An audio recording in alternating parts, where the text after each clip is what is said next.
From Mark 15, 1 to 15. Very early in the morning, the chief priests, with the elders, the teachers of the law, and the whole Sanhedrin, reached a decision. They bound Jesus, led him away, and handed him over to Pilate. "Are you the king of the Jews?" asked Pilate. "Yes, it is as you say," Jesus replied. The chief priests accused him of many things. So again, Pilate asked him, "Aren't you going to answer? See how many things they are accusing you of?" But Jesus still made no reply, and Pilate was amazed. Now it was the custom at the feast to release a prisoner from whom the people requested. A man called Barabbas was in prison with the insurrectionists who had committed murder in the uprising. The crowd came up and asked Pilate to do for them what he usually did. "Do you want me to release to you the king of the Jews?"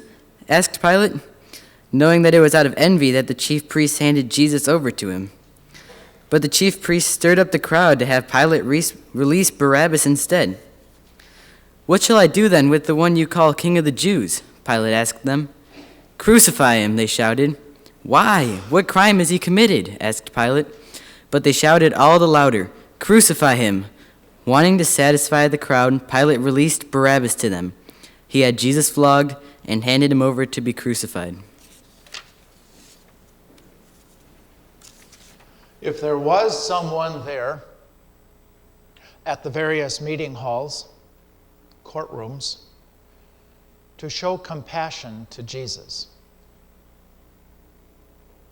if there was someone there to put a hand on Jesus' shoulder and comfort him by reminding him, "You will emerge victorious and vindicated."